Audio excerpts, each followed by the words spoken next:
Welcome everyone to What the Force, and welcome to The Way of the Force, which is our new segment covering all the aspects of the Force. And today we are going to delve deep, be seduced by the dark side. And with me to explore this, I couldn't think of anybody else I wanted to go on this, interesting journey. With me today is Katie Horn. Hi, Katie. Bum, bum, bum, bum, bum, bum, bum, bum, bum, bum. Yeah, now I just want to play Absolutely. Duel of the Fates like behind you. you. So, Sure. as your introduction, right? So, Katie, how would people know you, and why are you such a, dark side aficionado? Oh, I don't know if aficionado's the right word. I do like, as Yoda says, I am quicker, easier, and more seductive. But goodness, people would probably most likely know me from Twitter. I'm at PoHotDamarin on Twitter, and literally the only reason anybody would follow me is to hear me just kind of go off about Darth Maul mostly, and the dark side, and the Sith, and Reylo.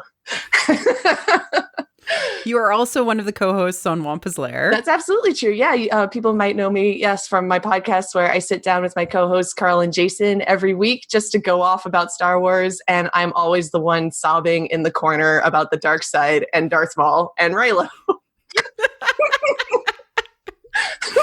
I feel like this is a dark side conversation that has never happened, full of giggles. Yeah, right. I feel like we need to take on a serious persona. Yes, maybe super serious. Yes, we probably like this is serious stuff. Yes. Like we've never heard a dark sider giggle. I mean, well, okay, Pelps has the odd chuckle, but it's more like he's mad with power than like the just girly giggling that we're doing. I think you could have both. I don't know. I think I was sitting, on the Emperor's throne. If the Empire was mine, I was this powerful Sith Lord, I'd be pretty happy about it. I'd be giggling all the time.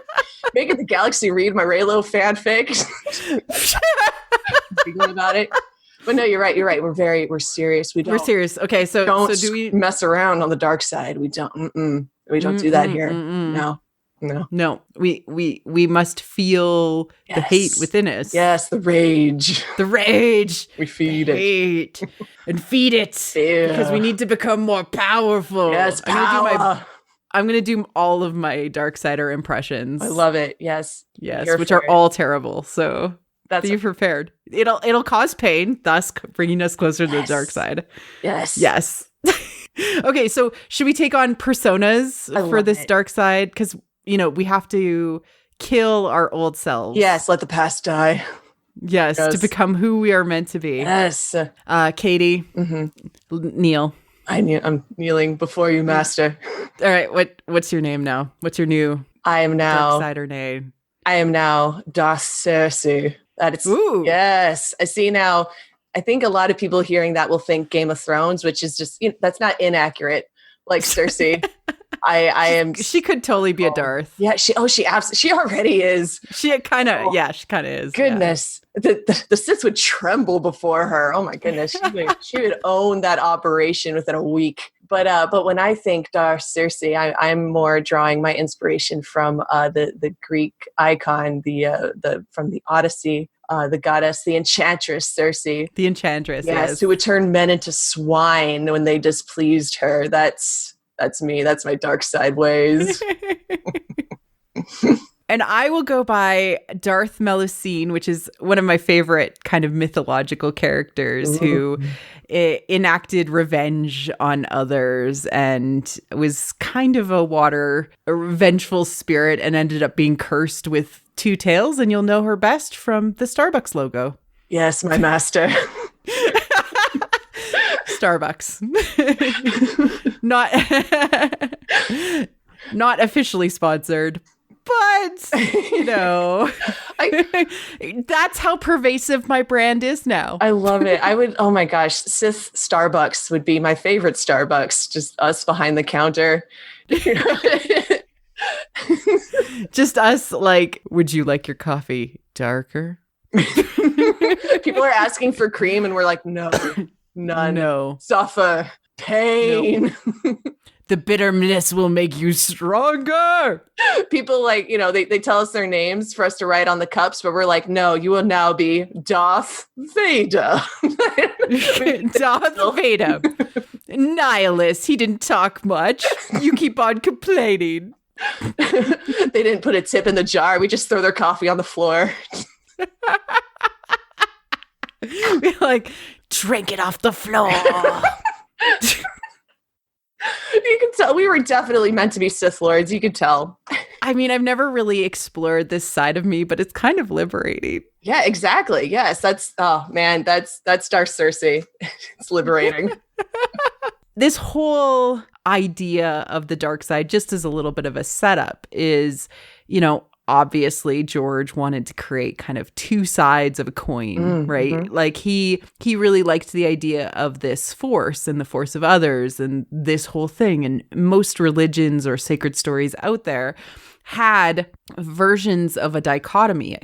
So heaven, hell, good, evil, angels, devils, yin and yang, dark, light. He really liked the idea of a dichotomy, and originally the Darksiders were called Bogan.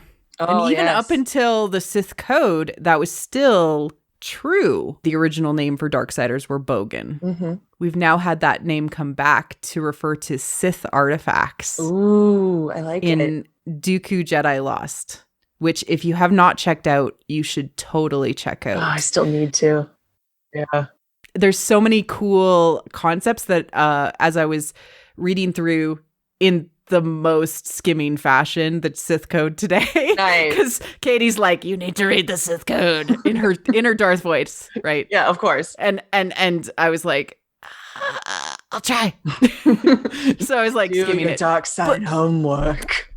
But like there's concepts in it that are kind of brought forward, like Sith war beasts. Oh, yeah. Artifacts, areas that are kind of nexuses of the dark side. Yes. Some really cool ideas that are being brought back in. And they mentioned the Sith Empire. They mentioned that Sereno was a Sith homeworld or a Sith power world. Ooh, that's exciting. So lots of cool stuff. Yeah. That is brought forward. So they're bringing it all back. So it's the perfect time to explore what the dark side is and what it's all about. So, Katie, to you, when somebody mentions like the dark side, what is your understanding of it?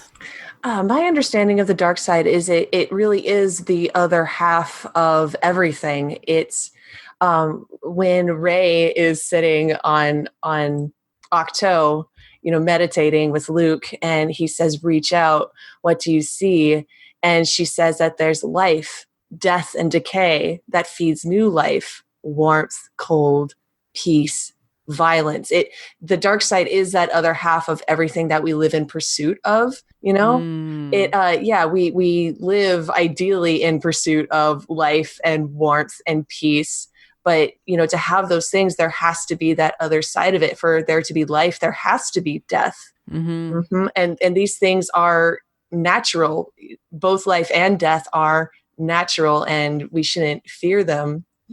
They balance each other, and the dark side just kind of has to be there in order for there to be light. So that's what I think of. And like I very much think of the idea of a very Zen way that it's like a waves in a pool. Right. There's low spots and there's high spots. Or like when you have a light, you also have a shadow that is cast. And they are in constant, again, you can't have one without the other. And you need to understand that within the universe itself, within all of nature and within ourselves, we all have darkness within us and the potentiality for light. Yeah, exactly. Well, when I watch the prequel trilogy specifically, which, of course, is all about Anakin's downfall and how frustrated Anakin gets with himself anytime he feels something that the Jedi would disapprove of. Anytime he gets angry or, I want more and I know I shouldn't, or he has a nightmare. He said the Jedi don't have nightmares. He gets so angry at himself and he beats himself up for, experiencing things that make us human. I don't know. I think about how I don't get angry at myself when I get hungry, right? Yeah. It's like, that's part of life. Life comes in cycles, and, I eat and then I feel good, and then I get hungry and I feel less good. So I eat, and that cycle goes on and on and on. There's no point really in getting angry at myself for being hungry. Right. So Yeah. And I get yeah, lonely. And so I seek right. friendship and Right. companionship. But in some ways, the Jedi Mm-hmm. have taken that to be like, you have to be this solitary figure Mm-hmm. without that. And then the Sith themselves have also taken that doctrine and said, no, we're the reverse of that. Right. We can't have any light. Yeah. Which is really fascinating. But in the universe itself, you're always going to have, especially in the Force, Mm-hmm. these two sides, these two things. And actually, they're just in an infinite cycle, much like, like a yin yang symbol, Right. right? Where Balance. it's in a constant balance of each other. And there's a little bit of light in the darkness and a little bit of darkness in the light. Yeah, exactly. Yeah. Yeah. I love that. Yeah, that symbol that we see, like specifically in the Clone Wars, the Mortis arc in the Clone Wars, and we specifically get some Force iconography, that wheel from Mortis where it shows the light side and the dark side, and there's always that little circle of light in the dark and that little circle of dark in the light. And so then we look at, the avatars of Mortis, the son representing the dark side and the daughter representing the light. And we know that these two people are capable of feeling what the other one feels. The son is capable of light because he has that in him inherently. Yeah. And the daughter, even though she's the embodiment of the light side, she's capable of darkness. She's capable of anger. She's like, go kill my brother. Right. Right? Like, which is like one of the darkest things. Yeah. You can, like, wanting to purposefully murder somebody or send somebody to murder somebody is actually very dark. Exactly. And when Obi-Wan touches her, when he takes her hand and she lashes out immediately, she's like, it is forbidden for you to touch me. Like, no. You're like, whoa. Yeah. Yeah. Absolutely not. I feel like it's really fascinating because the dark side itself is maybe not something that was ever intended to be separate. And I have a lot of feelings about Mortis. I've been rewatching it like a bunch of times all in a row to think through it. And I'm going to go with my crackpot theory right off the bat, which is, I love it. I think if the father had died of natural causes like he was supposed to have, okay, yeah, Mortis would have been fine. All would have just been fine. Like, he just dies. No, because the daughter and the son cared for each other, and without the father in the way, they would have been brought closer to the middle. That's true. He was the one always trying to control them. Yeah, and control them, and that's why it pushed the daughter to more extremes. Much like the Jedi, and it pushed the son to want to escape and control the galaxy and get away from his father. Well, that's why he brought in Anakin. He's all like, I'm going to die, so I need somebody else who can control my children. Yes. Instead of letting them. And if they had just let the father die of natural causes, the children would have wanted to stay probably together on Mortis. Yeah, because they make it clear that they love each other, the son and the daughter. And when the father does die, the son is devastated and begs him not to die. He says, please don't die. Like the son thinks that he wants his father to die, but the moment his father does die, he's like, wait, no, I don't want this. I don't want that. Wait a second, yeah. And so if his father had died naturally, the son would have felt that compassion, and it would have brought him and his sister closer together, honestly. And then Mortis would have been balanced. Yeah. Oh, you're blowing my mind. Yeah. I feel like that is like the thing that we're always trying to understand. It's like, and there is a thing. I keep on bringing Dooku Jedi Lost up because there is a few key things that we need to understand about what was being said. So they get like kind of taken over and like sickened by the fact that they're around all this dark side energy. Right. And to cleanse themselves of it, they bind their wrists all the way up their arms. And they chant about the light, dark, and balance true. Yeah. And how turning towards the light, acknowledging the dark, and seeking balance is the way forward. Yeah. The Force is strong. I'm not quoting it exactly. Go read the book. Or go listen to the audio drama. That's precisely it. Goodness. Because you have to acknowledge your own darkness. You have to acknowledge the darkness within the galaxy and turn towards the light. Yeah, exactly. Because when we pretend that the darkness isn't there, or we pretend that, again, I come back to Anakin saying Jedi don't have nightmares. So it's like, yes, you did. You had one. Wait a second, dude. And just like, you know what I mean? Not, acknowledging it, not acknowledging your pain is only going to cause you more and more suffering, honestly. Goodness. I really wanted to bring up these quotes. I have two specifically in mind that just really underscore that the dark side is not unnatural, kind of despite what Palpatine would have us believe. Yeah. Now this one is from Master and Apprentice, which of course just came out by Claudia Gray. So here's this quote. Qui-Gon still remembered the first time he'd come across a tree that was strong in the dark side. The shock had been tremendous. Master Dooku had shaken his head ruefully and said, "Darkness is a part of nature too, Qui-Gon, equally as fundamental as the light. Always remember this." And then I have this other quote here. This is Legends now, but again, I feel like these are themes that we continue to see in Star Wars today, in new canon. And this comes from The Wrath of Darth Maul, and this is a lesson that Darth Sidious is giving to a very young Maul. And of the Jedi, Darth Sidious says, "Rather than embrace the full spectrum of the Force, the Jedi ignored the infinite shades of gray that stretched between the light and darkness. They declared the light side of the Force was good and the dark was evil.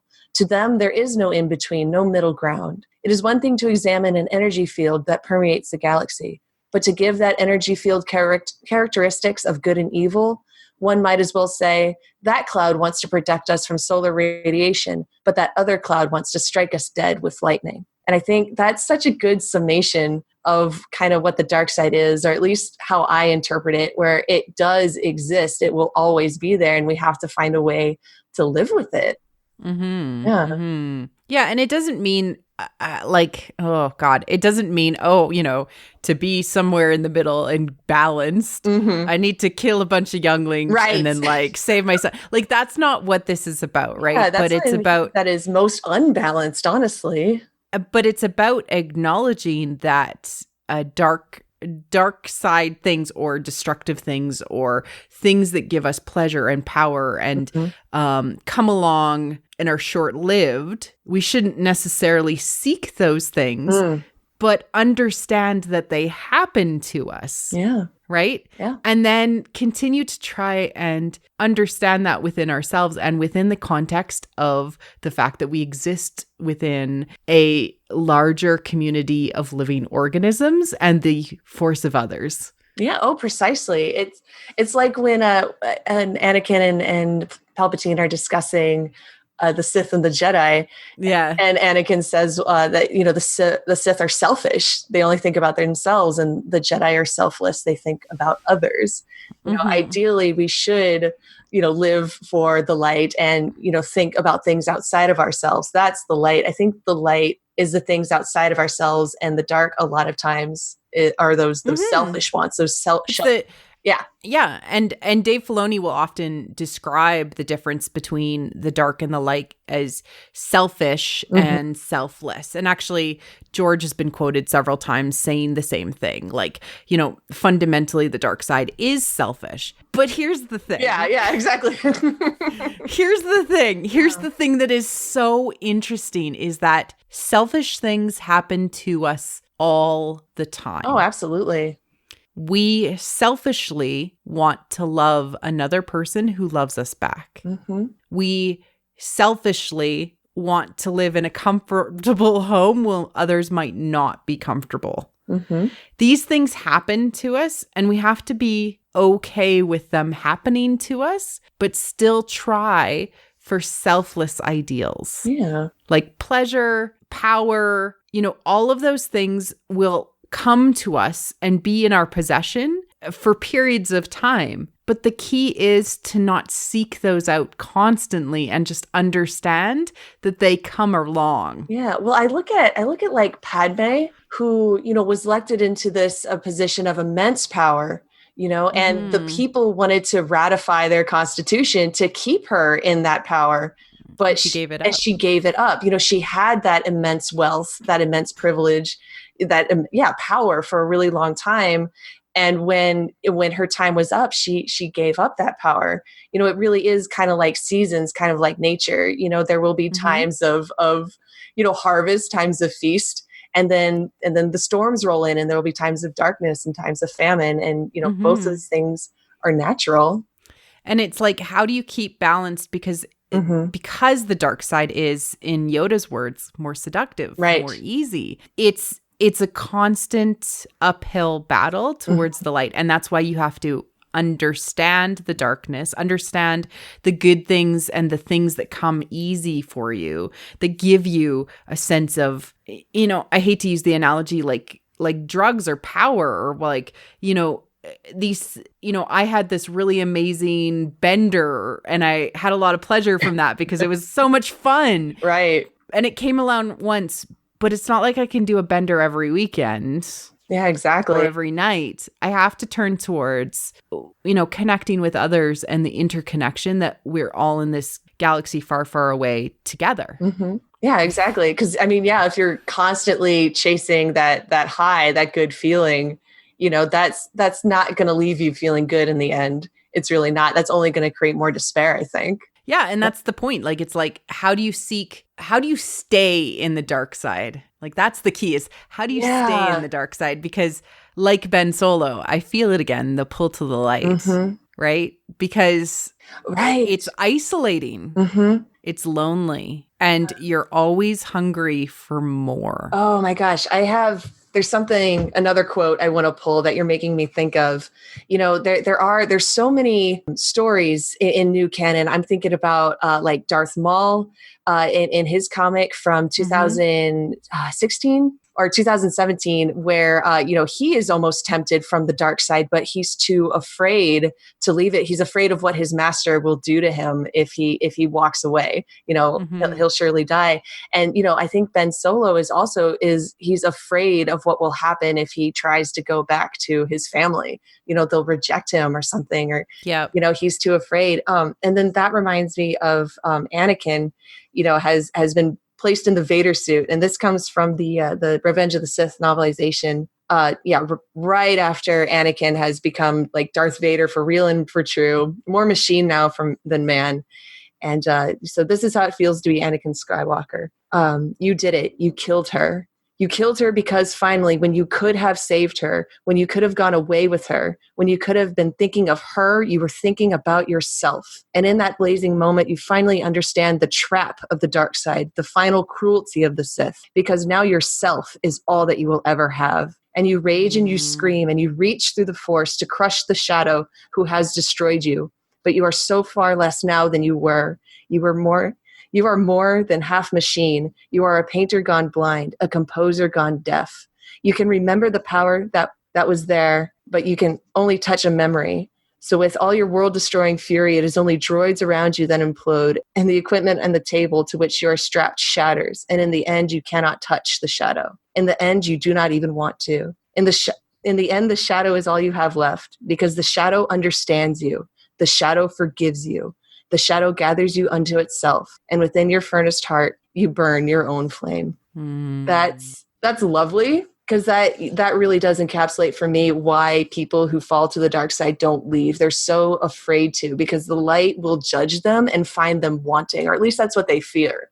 They're like, if I go back to the light, I will be found wanting. But the shadow forgives me. The darkness understands me. I can just stay here and wallow and be miserable and yeah. Well, and it's like Yoda said about the path to the dark side. It's almost like they have to make it through all of those levels of pain and questioning to get back to even feeling valuable in the light. Right. And so like fear leads to anger, anger leads to hate, hate leads to suffering, because the suffering is the suffering of the self, right, in the constant land of the dark side. And Ken Liu, who wrote The Legends of Luke Skywalker, when I had him on the podcast just about a year ago, he described the dark side as a constant maze of pain. Oh, yeah. Because no matter which way you go, you can't figure out how to get out. Yeah, you only spiral more inward. You can only spiral more inward. And you can only, it's tricky because you think, hey, maybe there's hope one avenue, but then you're lost again. Yeah. Oh, man, that's why Ben Solo's decision at the end of The Last Jedi makes so much sense to me. People are like, well, if he really wanted to be a good guy, he would have left with Rey, or maybe people think that he was just manipulating Rey. But I'm like, no, I get it. Because if he leaves with her, he goes back to the light. Again, everybody's just going to find him wanting, but it's so much easier to stay and to say, let's just let it all die. That way, nobody's going to judge me. It'll just be you and me. And he won't have to face anything. He won't have to face what he's done. He won't have to look his mother in the eye and be all like, yeah, I killed Dad. He can just get away scot-free. It's so easy, and I think, for him to find redemption, he is going to have to face what he's done. Absolutely. Exactly. Yeah. I'm going to actually use a quote from my favorite story in Legends of Luke Skywalker, because this is the story that specifically brought up this conversation about the maze of pain. Nice. And it's because there's a story in it called iDroid, and it's from the perspective of a droid. And, these are all like legends about Luke. And how Luke kind of saves the day of the situation. Nice. But it's not really about that. It's actually very metaphorical. And when I asked Ken about it, he just giggled a lot. I told you the dark side does giggle. 100% the dark side giggles. Like, he certainly had a lot of ideas about what it was all about. Okay, so at one point, he's this droid called Zeta is trying to investigate this override chip, which, again, this is totally a metaphor for the dark side and becoming a dark side user. And the droid feels like they can find a way out, right? Because they're like, oh, maybe I can figure it out. So she's like, I can see obvious weaknesses in the logic of this chip, if only. Oh, that's by design. I want you to see exactly how you're being changed and unable to do a thing to resist. I want you to understand that I know that the chip has obvious holes and that I don't care, because you'll never have a chance to exploit them. I find such an approach to be extra effective in inducing learned helplessness. Oh, dang. Oh, that's harsh. But that's what the dark side is. Yeah. It is learned helplessness. I have no way out. I have no hope. I don't know how to find myself out of being in this maze. And it's really fascinating because dark side users constantly seek companionship because they're so lonely. They're so lonely. They're so lonely. They just want a friend. They just want friends or people to understand them. Yeah. At every opportunity, they have an opportunity to find an apprentice, find my son, find brother. Yeah. Like Maul. Right? Yep. He found his brother.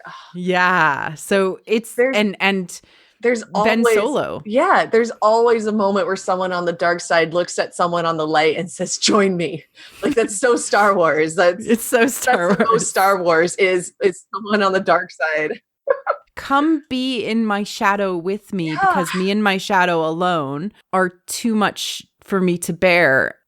But they don't understand that companionship and being with others is up the hill to the light. Compassion. It's compassion. Compassion, which I would define as unconditional love. Exactly. Jedi's life. Like, you can't have a relationship. You can't have a good, healthy relationship without, compassion and understanding.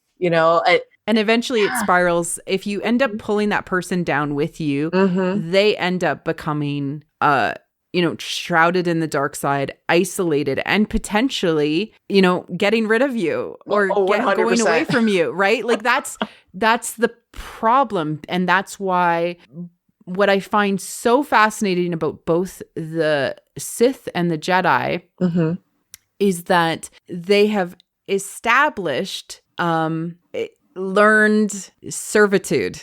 Yeah. Okay. They have established servitude to keep their indoctrination in their ranks. Yeah. So both the Jedi and the Sith indoctrinate to have servitude. And poor Anakin went from being a slave to a servant to another slave. Right.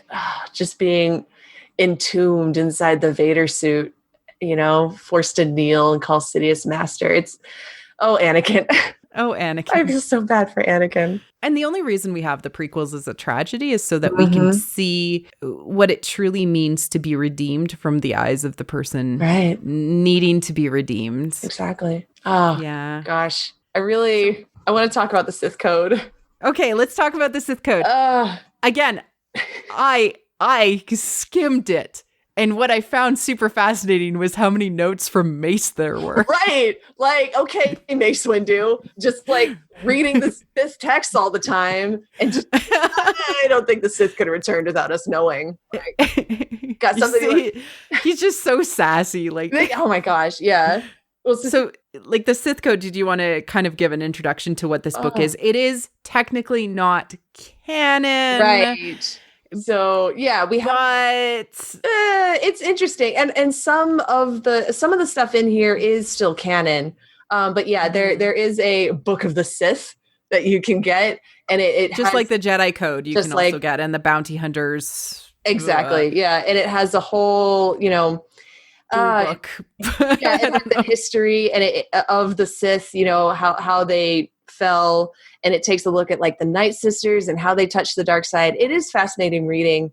Specifically, what I want to draw attention to is like the code of the Sith. Oh yes. How it parallels the Jedi Code. Of course, the Jedi Code being there is no emotion, there is peace. Like we heard that in The Last Jedi. That's what was being whispered to Rey when she was on Octo. Oh, in the sound design. Yeah, exactly. That was really good. Oh, it was so good. But I'm like, ooh, that's canon now. The Jedi Code. That's canon. It's officially canon. I love it. So here's the Sith Code, which seems to just exist to be a direct response to the Jedi Code, honestly. It was like somebody in some ways, how like churches like separate out from each other because they don't like how like it's like we're gonna do things differently now. Right. We're just gonna be like writing it down differently because we don't like you guys. I feel like the Sith Code is like the Sith subtweeting the Jedi. That's now canon. They just they just like send tweet. Sent tweet. And then Mace Windu saw it. He was like, "Oh, what?" He got what? Yeah, no, and it's not even subtweeting. It's like screen capture tweeting. Right? Like they're taking the Jedi Code and then being like, well, actually, yeah, right. This. I feel like the Sith really are just like, Jedi antis. They're just on Twitter. I mean, basically, right? Like they're like, nobody can be happy all the time. Right. It's unrealistic to be happy all the time. Okay, for reals though. Yes, please do. All right. Sorry. Yes, Cersei. Yes, Darth Cersei. Here's my best, quicker, seductive Cersei voice reading the Sith Code to you. Okay. Peace is a lie. There is only passion. Through passion, I gain strength. Through strength, I gain power. Through power, I gain victory. Through victory, my chains are broken. The Force shall free me. Oh. Ooh, send tweet. Send tweet. I love that because it kind of like the Jedi Code. So the Jedi Code, there is no emotion, there is peace, there is no ignorance, there is knowledge. The Sith Code really is speaking to a fundamental truth. It is looking at the same thing from a different point of view. And it is this idea. So the Jedi look at chaos and then they're like, well, you have to balance this chaos and turn it into peace. The Jedi look at that chaos, or sorry, the Sith look at that chaos and that turns into peace. And they think, no, that peace is a lie. Because when you think about it, so you think about a lake, right? And how still that lake is on its surface and how easily that lake is disturbed, right? Yes. So you could say that peace is a lie, right? That tranquility is temporary. Yes. There will always, chaos will always come. But then I guess the Jedi look at that and they're like, well, but peace will always come. And so they're both kind of saying, well, these things, your side is only temporary. My side is certain, but both of them are actually part of nature. The chaos and the peace, right? Both of them are temporary and cycles of the same process. Right. And to only have balance is to understand both, acknowledge both, and continuously strive for the light. Yeah. But then what you were saying about that maze of depression, that maze of just awfulness, and that learned helplessness, that's what I see when I look at, through power, I gain victory. Through victory, my chains are broken. The Force will set me free. The Sith, the dark side really does make you feel helpless and like you have no hope. And the only way I can get out of this is if I get more stronger. Power. Yeah, if I get more power. And so you seek those things and, you build your strength and you're like, well, someday these chains are going to be broken. Someday I'm going to not feel so miserable. But really, someday I'm going to have enough control and order, and everything will be right in the universe because I make it. Yes. So things will be the way we want them. Yes. Because look. Listen, Padme. Listen, Padme. We can rule the galaxy together. In my opinion, the Jedi are evil. Exactly. Sorry. Right. Only the Sith deals in absolutes. Wait a second. Wait a second. Absolute. Obi-Wan's there's so much. Mirror. Am I a Sith? Wait a second. There's so much hypocrisy in both ways of thinking. Exactly. Because really, you cannot take away human interaction and understanding how you're supposed to be connected with others. And it makes me wonder when the Jedi split happened, right? Because that is something I think is canon, is that the Jedi split happened. Yeah, it's been talked about in the Darth Maul comic. I think in the Darth Maul comic, they talked about how it was actually the Sith that broke away from the Jedi. Yeah. Sith were like, we don't want none of this. And they went and they established like their own temple on Malachor. And then the Jedi came and tried to wipe them out. And then that's why there was that whole big battle on Malachor. Oh, cool. Yeah. So like the 100 years of darkness might actually become something that's a thing.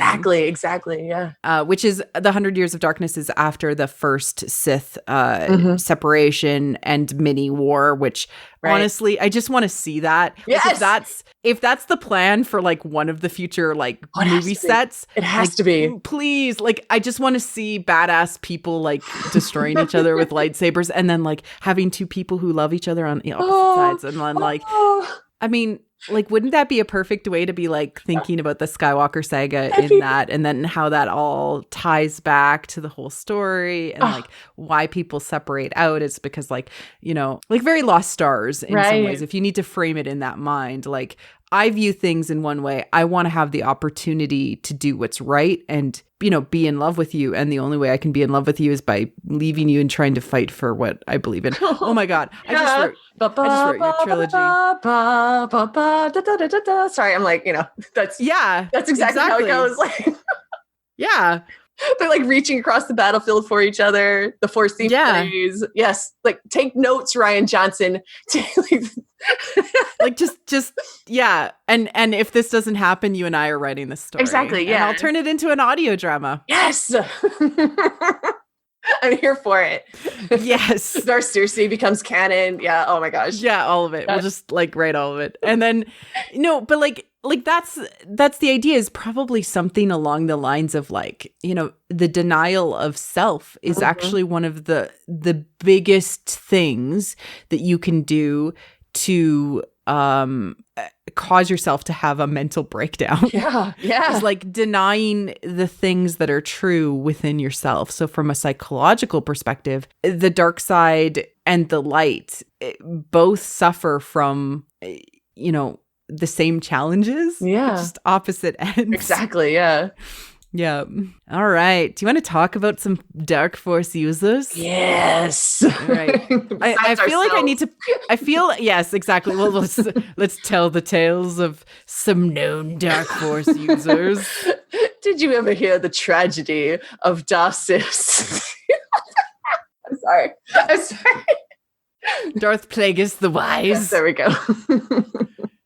Did you ever hear the tragedy of Darth Plagueis the Wise? Who we know nothing about officially in canon anymore. Oh my gosh. It's not like there was a 400-page novel written about Darth Plagueis. Oh my gosh. I mean, it would be cool if he was still immune. I think that would be cool. Yeah. I just don't know what they're going to do. They've changed some things that I never expected them to change. I thought they would just pull stuff back from canon, but they have, or from Legends. But, I'm happy that they are making it so interconnected, and the things they have to change, they have to change. Right. So I would say maybe we'll talk about Big Daddy Vader first. Yeah, he's a good one. Yeah. I mean, he was kind of down on my list. I called him Anakin, actually, because I always call him Anakin. I never call him Vader. I don't know. I mean, he was probably sitting there when Palpatine named him, looking up or like thinking about it. It's like, Vader, like you couldn't come up with anything better. All right, let's talk about him. He hates himself. 100%. Oh my gosh, the Resurrection comic. Yes. Oh my gosh, I did. That was one of the comics I talked about at my Darth Maul panel at Star Wars Celebration. Was how these dark side prophets resurrect Darth Maul. Don't ask how. Just don't ask questions. Don't do it. He's here to throw down with Darth Vader. And so these dark side prophets are all like, Vader, you were raised by the Jedi, so you're probably not the right direction to go. You suck. You suck. However, Darth Maul, much better candidate, pure Sith, but we're going to let you guys fight it out to determine who gets to be Sidious's true apprentice. And Maul like taunts Vader like the whole time. He's like taunting Anakin, all like, you were Jedi, so you can never truly hate the way a Sith does. And you're a machine. How can a machine hate? How can a machine even feel? And the way Vader destroys Maul is by stabbing himself through the chest to get to Darth Maul. Like Darth Maul is behind him, and Vader like has to like literally stabs himself in the. I feel like that is the most canon, extra like thing that Skywalker move. Yes, exactly. It's just all like, I'm gonna get you even if I have to stab myself. Like, and then Maul's like, what do you hate enough to destroy me? And Anakin says, myself. Like, they bring that up all the time. Like it's in Lords of the Sith. Mm-hmm. It's constantly in the comics. Like he hates himself so much for what he has done, for who he has become, for everything that he has lost. Are we talking about Ben Solo? I mean, they're basically the same person. Yeah, exactly. We'll talk about that in a moment. Just like put a pin in that. Okay, yeah, Darth Cersei. Pinning it to the corner. Ben Solo, pinning him up there. Yeah. Basically the same person. I mean, we're kind of getting a reverse Annadelle. I don't know. Yeah, 100%. It's okay. But yes, Vader's power comes from the hate and the pain that he is always feeling about his tragedy and his loss. And that is the maze of pain, and that is the struggle, and that is the thing that he needs to overcome. Yeah. And that's why the Charles Soule run of Vader 2017 was so amazing. Where at the end we actually got to see the hope in his vision. Yeah. Right, when he's in his like weird Force Castle spirit walk. He got to see a pillar of light and his son within it. And the key is that family was always the key. For Anakin, absolutely. For Anakin. Mm-hmm. His mother, Padme, who's his family. Yeah. and his children. And even Obi-Wan, yeah, even Obi-Wan. I think that situation probably could have been handled differently. Obi-Wan. Yeah.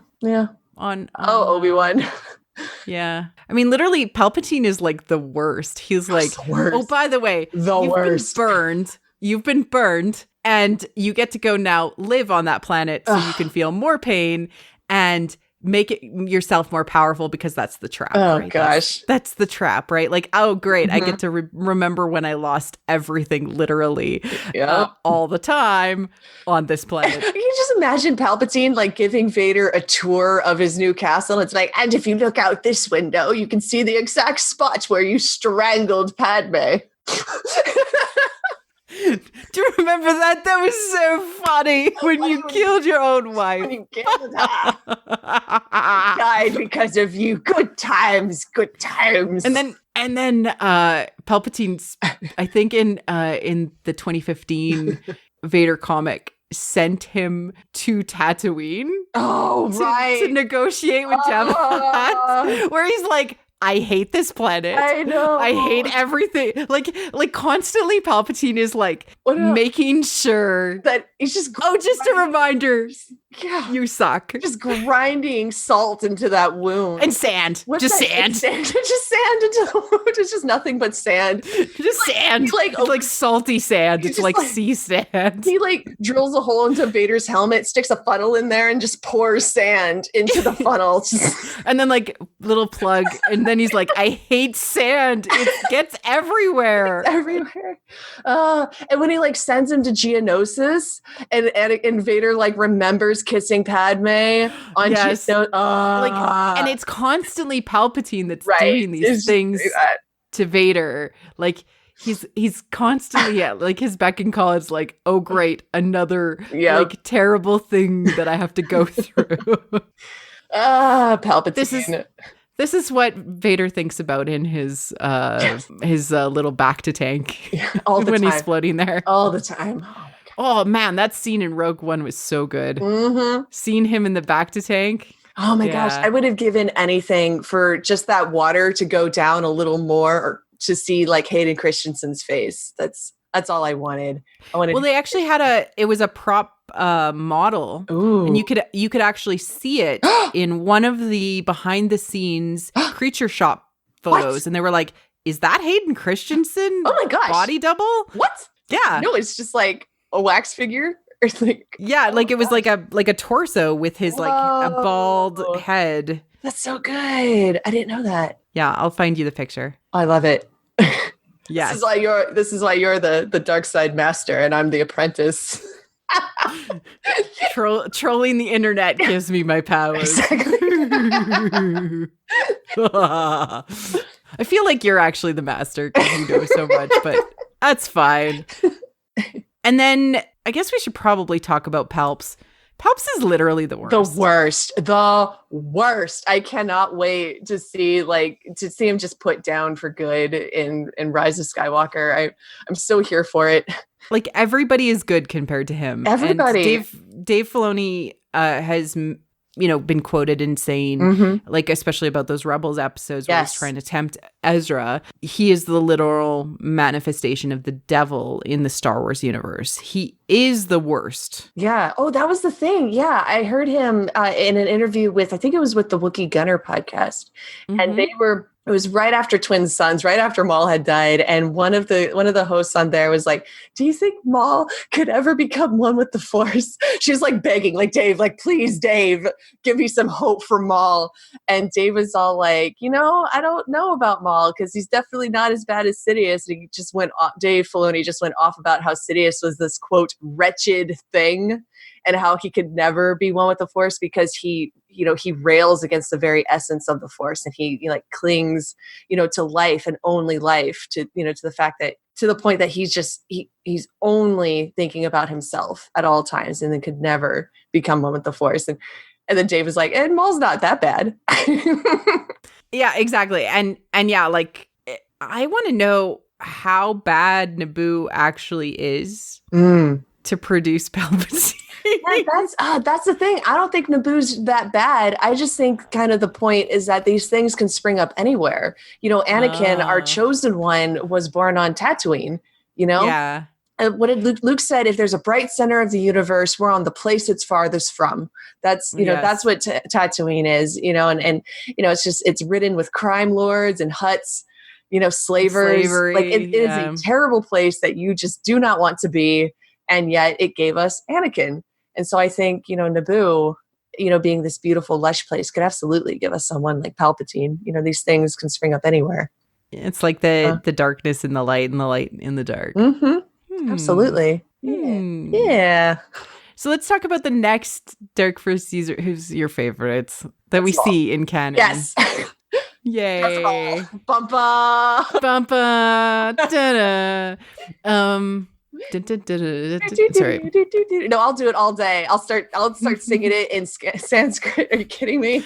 So for more information Yes. on Darth Maul, please look up Katie's amazing panel recording where she actually paired it with her slides, and she giggles a lot because she loves Darth Maul so much. Yes.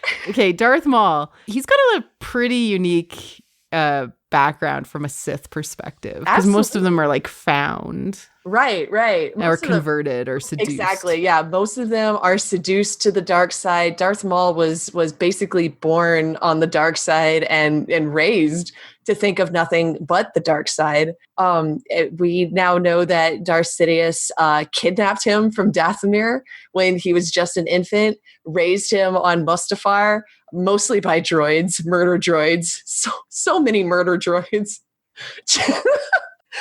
And completely shaped Darth Maul to be this, this dark side person. And actually, something I really appreciated in the Clone Wars was a moment when Obi-Wan looks at Darth Maul and says, "I know the choice to join the dark side wasn't yours. It was a choice the nightsisters made for you." And Darth Maul is like immediately triggered. He like whirls around and he's like, "You think you know me?" He's like, "Oh no, Kenobi, you don't get it. You don't get it." And good. Of course, Sam Witwer provides the most so amazing voice for him. Absolutely. Oh my gosh. Ooh. Those moments of emotional vulnerability from Maul, or that's why I stand Darth Maul 100%. Because he doesn't talk very much. In the Phantom Menace, he only has 3 lines. He's very dark, very mysterious, and you wouldn't think that there's much going on under there. But no, he has so much emotion all the time. They've really expanded his character and made it something almost understandable and tragic, and in some ways you can pity him. Like, poor guy. That's exactly it, because he never asked for any of this, but then at the same time he keeps making his own choices, and he keeps making the wrong choices, but you understand why he's making them. You understand why it's so hard for him to turn away, and why he just keeps making the wrong choice again and again and again. And then that's what makes it a tragedy and not just like straight villainy. Yeah. And his dark compulsions don't know any other way to be. That's why he keeps on making the same mistakes. Like, he keeps on trying to find an apprentice. Yes. Oh my God. Always trying to, that other person, the Sith way is, the rule of 2, always 2 there are. So Darth Maul, having been raised to think, like a Sith, he always needs that other person. He can't just be by himself.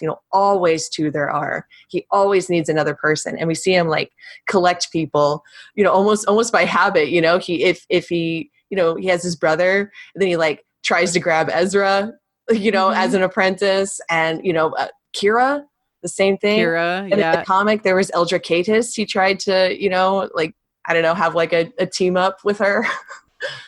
A team up. Like, I don't know. He didn't want her to be his apprentice exactly. He didn't really know what they were supposed to be. And in the end, he ends up killing her anyway. But you could tell that he wanted something with her. It was really interesting. Yeah. I really want to see more Kira and Maul story. Yes. Oh, I want to know what happens there. But with Maul, I really do. I think of that image of the dark side that we see on Mortis, where it's mostly dark and it just has that one dot of light. And that to me suggests that for people who are dark side or identify more with the dark side or just have these, angry, aggressive feelings that, Yoda says aggression, anger, Yeah. The dark side are they. So people who are ruled primarily by those emotions, following the light is always going to be inherently harder for them. And that struggle isn't necessarily fair.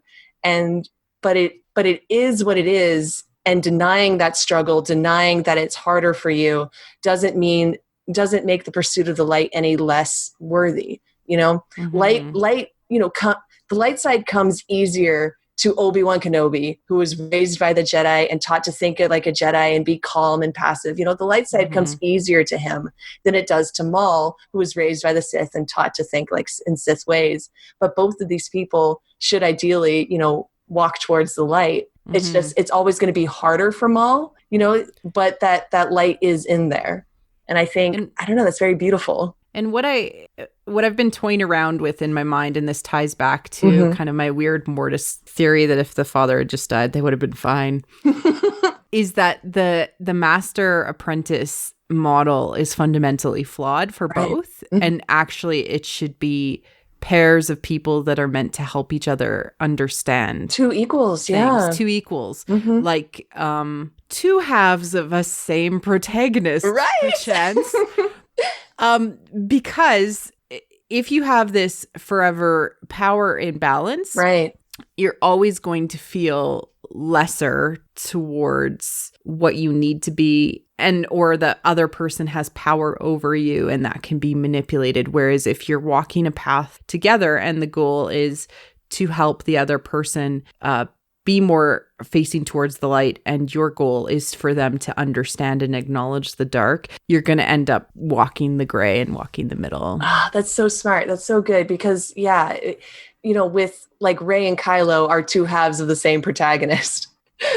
They are able to walk a path as equals and pull each other in ways that balance each other, which would have been totally different, because Kylo says to her, "You need a teacher." And it's just like, no, that's not the relationship. And then when he finally is able to balance with her, they're glorious together in that throne room fight, right? 100%. Because they are balanced and they're in. And then when he says he does want to rule with her, but that's not the light. No, but that's not the light, right? Exactly. Yeah, it's not it's no good.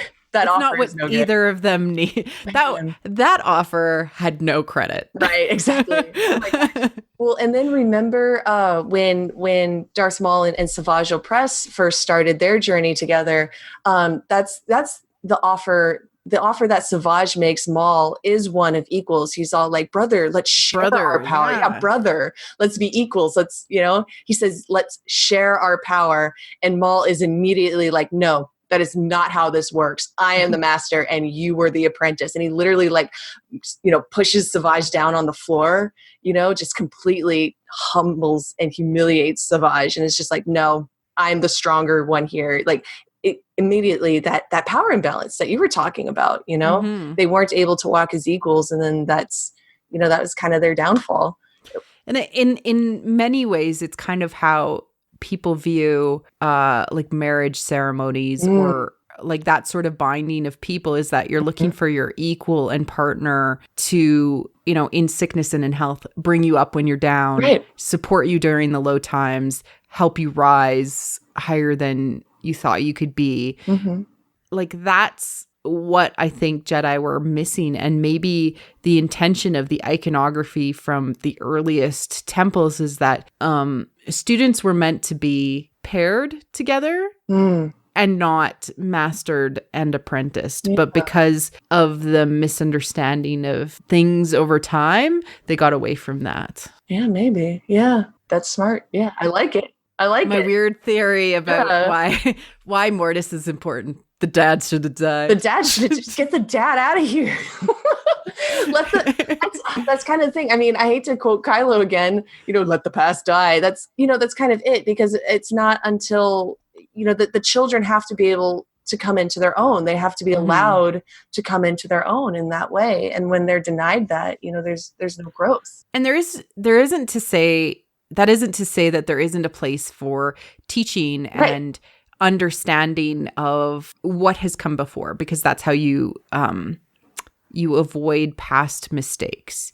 But you need those around you who are also trying to do good. You need community, and you need support, and you need the ability to walk the path with the support of others, right? And that is fundamentally what the light is seeking others and seeking compassion and understanding of others, right? Whereas the dark is isolating, sad. Yeah. Although I do want to bring up a non-isolated person in a moment that's a dark side user, because she's dope. But let's talk about Dooku quickly. Nice. Dooku is now one of my favorite dark side users because of Dooku Jedi Lost. Oh, snap, yeah.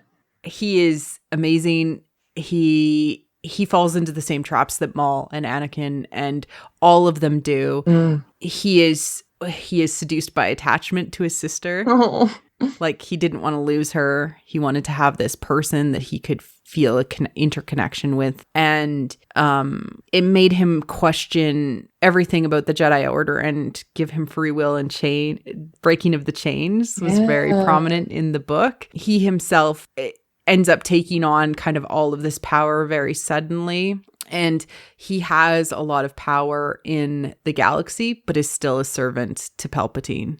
Dang, yeah. Right? In Attack of the Clones and in Revenge of the Sith and throughout the Clone Wars, he has tons of power. He looks like he has it all together, but he is still a servant of the dark side, of the one true evil. Exactly, yeah. And then he's just so easily discarded at the beginning of Revenge of the Sith. Yeah. When the purposes no longer suit him. Yeah. And in many ways, his story in Dooku Jedi Lost has a lot of parallels to Anakin and Padme. In fact, at one point, he says they found out about our communication across the stars. Oh. And you do not use those words unless you are referring to Anakin and Padme. Right. And in some ways, how it's framed is very Force Bond-like. Oh. So there's a lot of those parallels in there and I've made this... I've brought this up previously in episodes specifically about, like Hindu myths and sort of like the idea of like fate tying people together and things like that. But there's this concept of samsara, which is like the idea that people need to be reborn to learn from their mistakes and kind of go through the rounds to become more pure and enlightened. But it's like Star Wars is doing that with different characters, because we get to see these same stories told from different angles, trying to understand sort of like the idea of attachment and why it didn't work for Anakin, why it didn't work for Dooku, why it didn't work for Maul. You know? Yeah, exactly. No, that's it. I mean, everybody says it, but it's true. It's poetry. It rhymes. Exactly. See these exact same things, brought up again and again in Star Wars. The exact same circumstances, even the exact same scenes play out, but they play out differently depending on who the players are. In a meta perspective, saying that this is all one story, it's like the Force is trying to work through the psychological problems of the past. Right. Well, that's the thing. I heard an interview with Sam Witwer where he was talking about filming the Mortis trilogy, because he did the voice of the son. And when they were doing it, Dave Filoni said, if you're reading a line and you remember something from Star Wars, you decide you want to reference something from Star Wars in your performance, do it. He wanted every single line in the Mortis trilogy to reference something else that happens in Star Wars. And that's why you get like some turn of his vocalization, and it sounds more like Palpatine saying, "And the Jedi." Yeah, that's exactly it. Yeah, that's why the son, sometimes the son personifies those different aspects that we've seen before. Yeah. Oh, Sam. Oh, it's really good. It's really good. Oh, I love when Obi-Wan asks the son if are you a Sith? And the son says, like, yes and no. Yeah, exactly. Yes and no. How do you know? I've watched this a fair amount in the last exactly. because I needed to before I left Netflix, and I wanted to memorize every word and think about things from an archetypical perspective and understand what it meant. And in some ways, I think I went a little crazy at one point.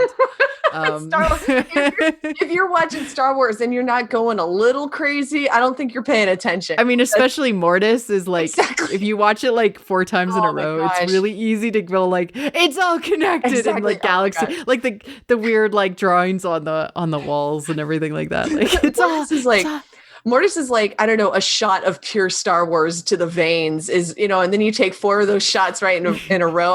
I'm surprised you're not foaming at the mouth, like just all like, see Bibble, the Star Wars, the Mon Calamari, all the Star Wars. I just tweeted like random images from the show because I was like Rey's wrappings and the daughter's wrappings, and I'm like, how did I never notice this before? Exactly, I saw that tweet. And like just stuff like the fact that the daughter looks like a combination of Padme and like Leia, and like she's got the Leia buns. She's got the Leia buns, and like she's got like this Padme kind of outfit, and she's also kind of got some Rey going on. So they specifically maybe made some costuming choices, and now they've made that important in Dooku Jedi Lost, which makes me go like, holy hell, what's going on? It's just it's all like so Mortis is important. Yes. That was a tangent. It's all right. I'm here for it. Savage, again, fulfills the role of being the attachment for Maul. Yes. And straight up, Savage is Maul's light side reflection. Yes. That's what Savage and he even looks like it. Exactly. That's exactly it. I mean, they make that literal in the Wrath of Darth Maul novel when a young Darth Maul looks at his reflection and likes to pretend that it's another boy that looks just like him, like a boy that's free.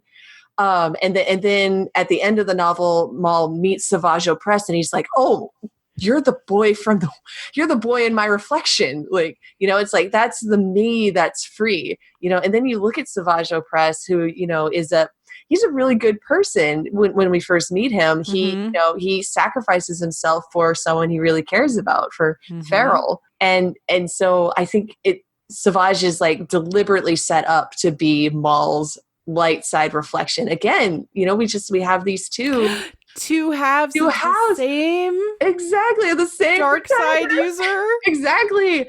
And then Savage being all like, "Hey, let's be equals," and Maul's like, and like, no, not gonna happen. Like, it's so good. It's so good. And you got to think about like how much of a step forward Ben Solo's like, "Hey, let's rule the galaxy together" actually was. That's actually really fascinating. I would just want to briefly talk about Mother Talzin and the dark magics a little bit, because Mother Talzin is a weird version of the dark side. It's weird, like with a Y, like WYRD. Like, and I think at some point it came up that Palpatine has stolen dark side power from Talzin. Yes. A lot. Yes. Like the cauldron magic he's stolen. He stole his apprentice. Yeah. So it's like there's something about Talzin's dark side nature that is more naturally powered, I would say. Yeah, because I think it comes from Dathomir. She's drawing on the life, the energy, the force of the planet itself to create her magics. That's how the Nightsisters are connected to the wind and the water of Dathomir.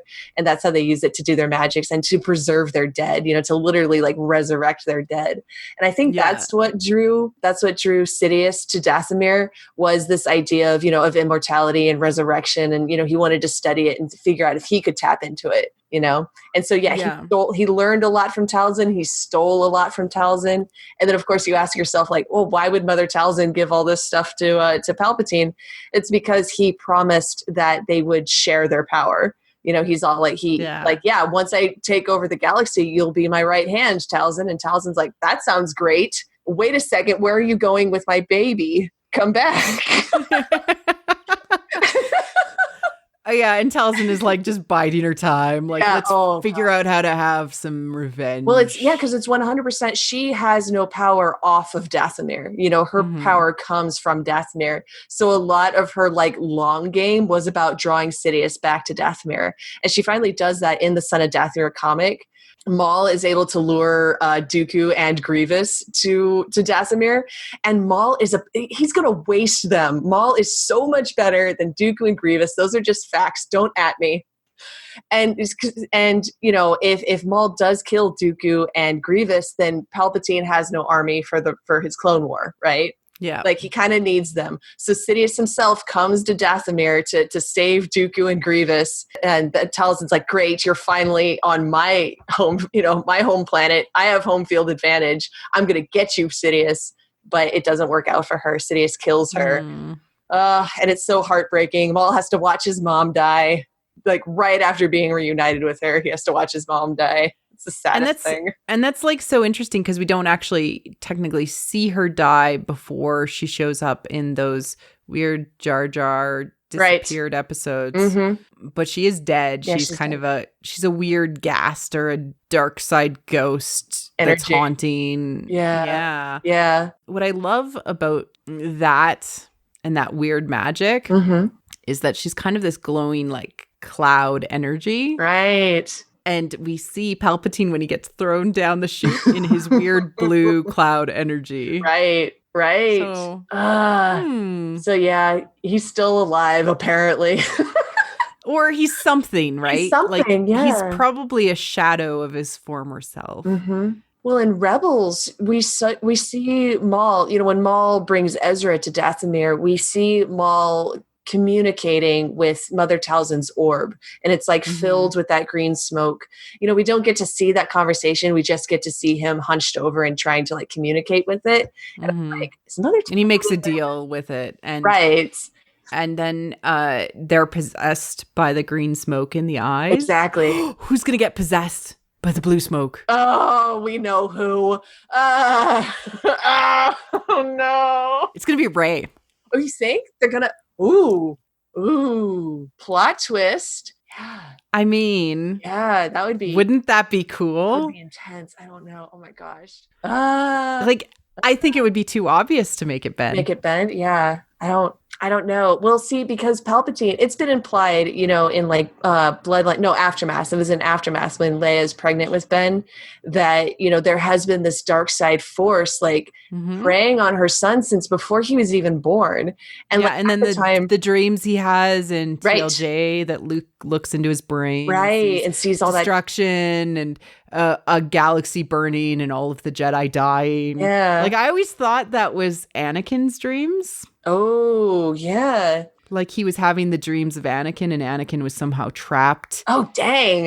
In him or possessing him, or he had some sort of connection to him, but it could be influenced by Palpatine. Yeah, well, that is the thing, is that we all assumed it was Snoke. It was Snoke, like, reaching out to Ben Solo and corrupting him from inside the womb. But no, it was definitely, like, Sidious. And so, like, if Sidious is going to possess anybody in Rise of Skywalker, you know, through Night Sister magics, blue smoke, whatever, I assumed it would be Ben, because that's who but targeting. Kanan and Sabine were right possessed by that green smoke. And I've said this for a while, and I know like the Sky Talkers had like the future of the sky, everything is the animation, but I've specifically said like Rebels calls to specific Force concepts that are brought up later, like the Force bond, like Force bond, the Force Skype, the very first Force Skype that we ever saw in canon was between Maul and Ezra. That's exactly it. Oh my gosh. Yeah, so like Rebels very much set up a lot of what we could expect, like this dark light side alliance, them working together, them having shared connections, shared feelings from experiencing a very Force weird thing. Yeah, you know, having unsure of what their paths were because they crossed. Yeah, and Maul like makes that offer to Ezra, saying, let's walk this path as friends, as brothers. As brothers. Oh. Yeah, like he finally learned. He finally learned, and it was so late. It was way too late. Oh my gosh. He wanted Ezra to be his partner, Yeah. but he kept on. Before that, he was like apprentice. It mirrors The Last Jedi. Mm-hmm. And like a weird funhouse mirror, like, but it's all there. All of the Rebels pieces are there because I feel like what we get in the cartoons is child preparation for future storytelling. Right? Like, oh, hey, this could happen, and thus it's okay, you know? Yeah, Mhm. exactly. Or introduction of concepts that can be talked about with parents, and they can compare the movies to the cartoons. It's like Star Wars 101, you know? Yeah, It's like exactly. a primer. And it's a primer. You know, and like, I think that's why sometimes people say like the best storytelling is in like Dave Filoni's vision, but it's not necessarily about that. It's that it's filtered down to the core. Yes. I would say it's more complex and layered in the movies and in other things, but it's like, how do we make it simple enough that literally anyone can understand Yes, distilled, the concepts? almost, yeah. Yeah, distilled. Yeah. Exactly. This was a weird side tangent. That's okay. Dave Filoni is amazing. Yeah. Dave Filoni, make me a leaf on your trust tree. Just Dave Filoni, please call me before you do anything with Darth Maul at all times. I wish to be consulted. I wish I have. Well, I mean, I know best. I do though. I know, literally. And briefly, like from a dark Force user perspective, we get the semi non-Sith Inquisitors, which could now include people like Barriss Offee. Mm-hmm. Maybe. You know, and we get the Grand Inquisitor, and we got, you know, the Seventh Sister, and like all of them and their whole hierarchy we got to explore in the comics. We also got to explore in Rebels. It was a really interesting take because it was like lazy Force users. Lazy dark side Force users. I loved that their lightsabers were fidget spinners, basically. Yes, that's what it was. Like, how do you make a lightsaber but lazy? How do you make Darth Maul's lightsaber but lazy? But super lazy. Can you just imagine? Like Darth Maul, he looks at that and he's like, no. Just no. Well, like he broke it up, and he had it in Solo. Yeah, so that means they've gone after him multiple times. No, oh my gosh. Just like killing Inquisitors is so old hat for Darth Maul at this point. You know what that means. It means that Darth Vader has such a bug up his butt about killing Maul that he just considers the Inquisitors disposable. You know, he's like, go after him. Yeah, every month, one Inquisitor, you know, they all draw straws, and whoever gets the short straw has to go hunt down Darth Maul and die. Like, that's exactly it. It's like, Sid is like, you know, doing like, you know, the invoices, you know, and he's all like, I see, we're supposed to have 12 Inquisitors. How come 3 of them are dead? It's like, I sent them after Darth Maul. You gotta stop doing that. We're gonna run out of Inquisitors. Yeah. Oh man, that was the best. I knew that like comic, right? Like, or cartoon. Like, this is like a Robot Chicken episode. Yes. As we get into our boy Kylo Ren, I want to briefly talk about the concept of and I hope we have some time to talk about prophecy in a moment, but I want to briefly talk about how connecting and touching the mind of another is a temptation to the dark side. Ooh, okay, yeah. Because in Rebels, as Ezra starts to learn to connect with other people and starts to control animals, he finds it very easy to control humans. Yes. It's right. And he actually straight up kills that one guy. Right? When did Kanan teach you that? He didn't. I just know. Like, because he starts to understand that connecting with others, and it's very like a microcosm of the dark side, light side conversation, because it's like, well, why are you connecting with this other person? Is it seeking to understand? Is it seeking to, you know, control? So like mind tricks and things like that. Is it digging inside of their head to get information? is it trying to connect with nature and utilize it? Because he utilizes it several times in a very dark path perspective. Like when they're on that old clone base and he has to fight Vader, and he uses the or is it? Yeah, he's fighting Vader, and he has to use the dark creatures to attack. Yeah. And it's really interesting that interconnecting with somebody else or something else, another living organism is a very slippery slope. Absolutely, yeah. And Kylo himself uses that power, that interconnection power, to dig through people's minds and find memories and torture them. Yeah, he does. Yeah. Because, he does. Kylo is a lonely man. Oh, so lonely. My lonely, sad boys. I love my lonely, sad boys. He talks to his grandfather's skull in his how lonely bedroom. he is. He has nobody to talk to except for like General Hux, who he hates. Exactly. Can you imagine? And he's just in the First Order break room, drinking coffee, and there's Hux, and it's just Kylo starts to try to talk to him, and Hux just goes, "No, we're not. No." And that started the tailspin of their relationship, by which he started making sassy quips about Hux's ability to manage anything. Perhaps we should consider a clone army. Yeah, right. Perhaps Leader Snoke should consider a clone army. Or he could talk to Snoke that can sense that he's constantly looking towards the light. And would probably berate him / abuse him for it. 100%. To pull him back into the maze of pain. Yep.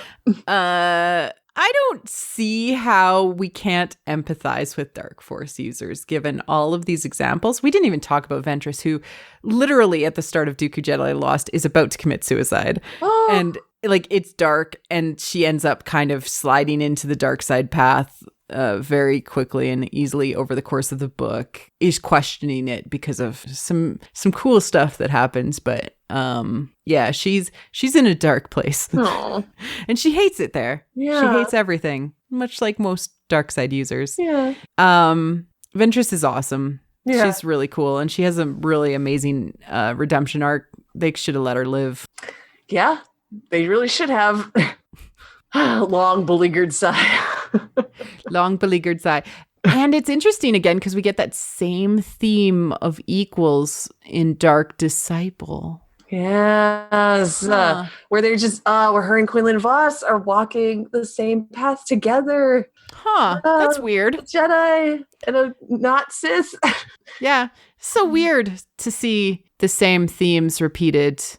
What are we at? 6 times? Yeah, exactly. Poetry, it rhymes.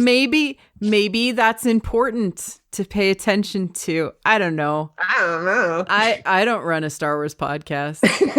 No, it's one story, remember? And one story with repeated themes is important to pay attention to. This is past motif. This is into theme territory, which means we need to pay attention to it when it comes up, just like John Williams playing the Force theme. Right. That's how obvious the concept of having an equal that can walk the path with you is in Star Wars. Mm-hmm. Yes. Yeah. I didn't know that we would get there with this conversation, but I'm really happy we did. Yeah, definitely. I think the last thing I wanted to talk about is the idea of prophecy. Yes. Pulling you to the darkness. Okay. Yeah. So what do you think of prophecies? I find them frustrating. But because they're always self-fulfilling. There's so many times where it's like, oh, well, if you didn't have that vision, you wouldn't have fallen to the dark side. If Anakin hadn't heard that, had those dreams about Padme dying, would he have fallen to the dark side? We don't know. But then at the same time, I don't know. I mostly through the Master and Apprentice novel, I've kind of begun to rethink prophecies a little bit. I've begun to think maybe they're a gift from the Force, because let's say that Padme was absolutely fated to die, that she was always going to die in childbirth, and not because of anything that Anakin did, Mm-hmm. It didn't matter that he Force choked her. She was just always going to die in childbirth. The Force telling Anakin this is then a gift because it allows him to prepare. It allows them to work together and collaborate to decide what's going to happen to their children, you know?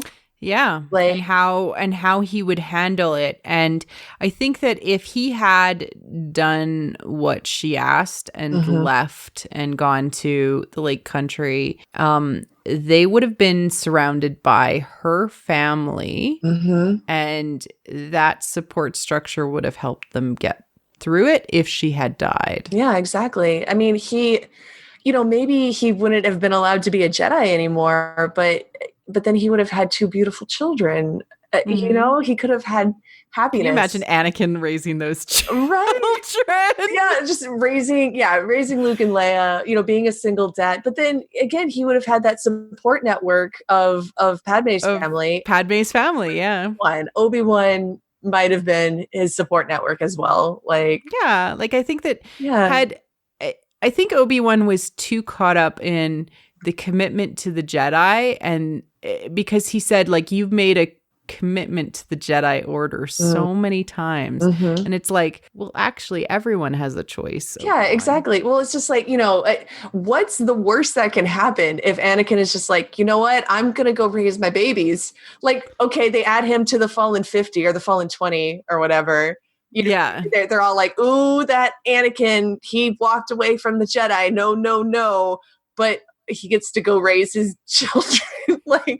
And like literally nobody dies. Yeah, right? Like they wouldn't, it's like you've made this a commitment to the Jedi Order. It's not easily forsaken, no, but he had that choice. He could have forsaken it. And he saw Ahsoka walk away. Right. It's not like they don't throw you in prison if you stop being a Jedi. They don't kill you. Dooku walked away. Right. You can do that. Like it's a thing. It's not a big deal.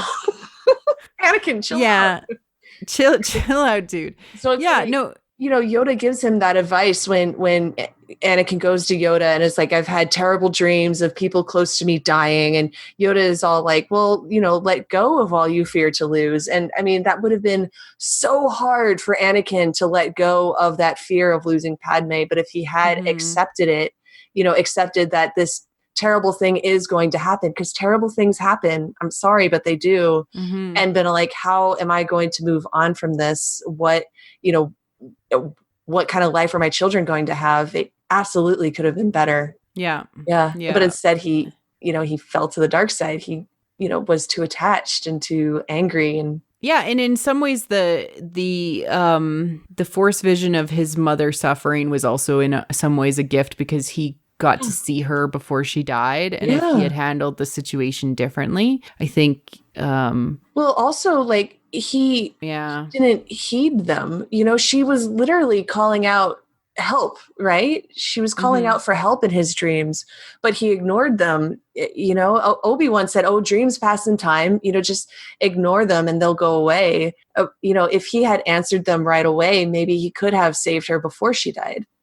And that makes me wonder, like, what is the danger of answering these visions? Because in Master, trying to remember if it's Dooku Jedi Lost. It's Dooku Jedi Lost. They actually answer one of Sifo Dyas's visions and go and save a populace of a planet. Wow.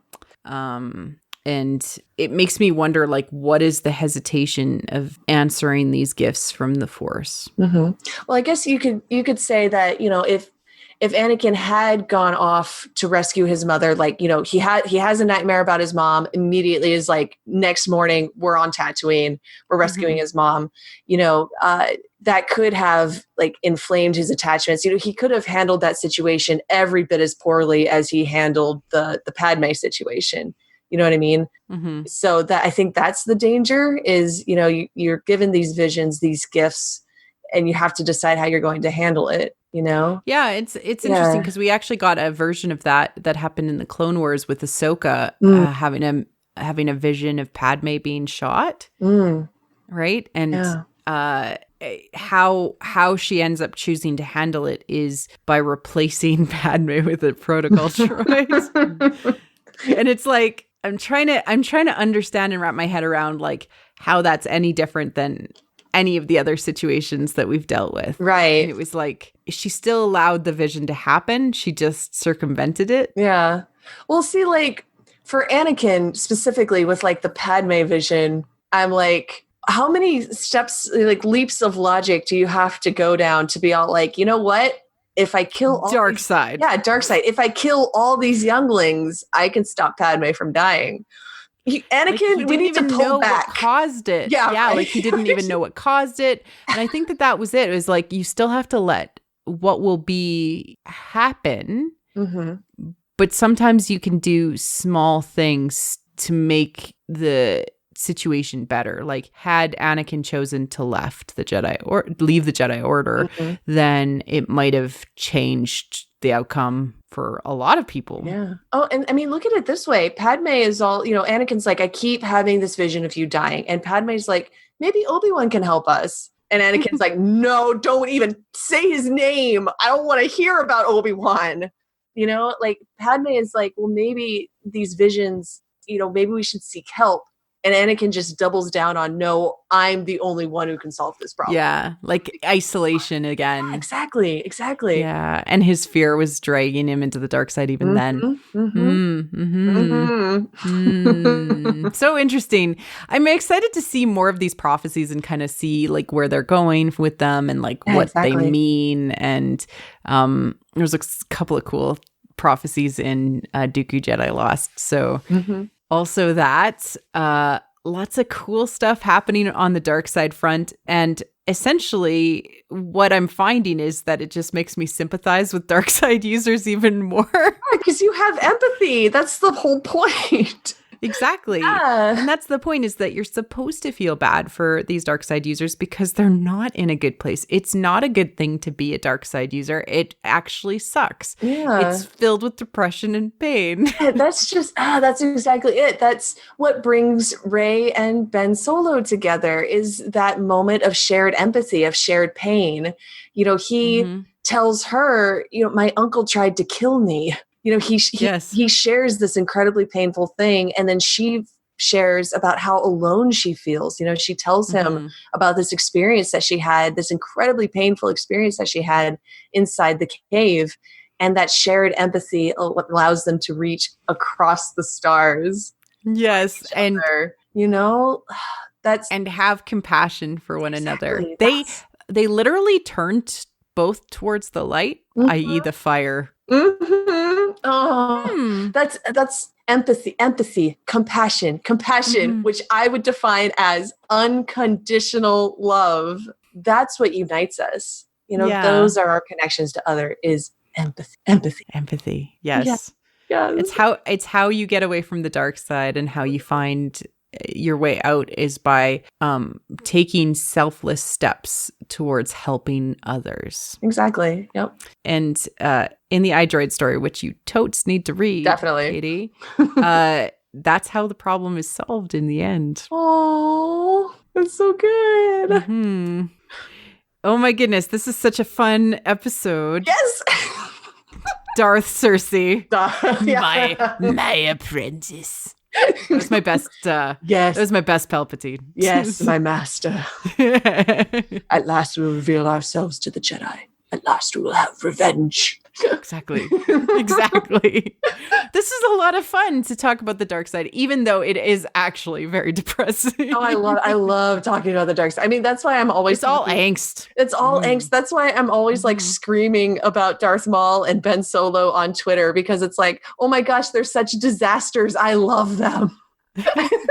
Well, and the thing about angst and the thing about dark side characters and this whole concept of the dark side is like, there's always hope for them to change and to become better. And as we see them struggle and try to figure stuff out, it's always so hard. But women and a lot of fans really like to see that. Like, we like to see the angst and the pain as these people are trying to work through all of their garbage and find the right path out of the maze. Yeah, exactly. It gives us hope, for our own journeys.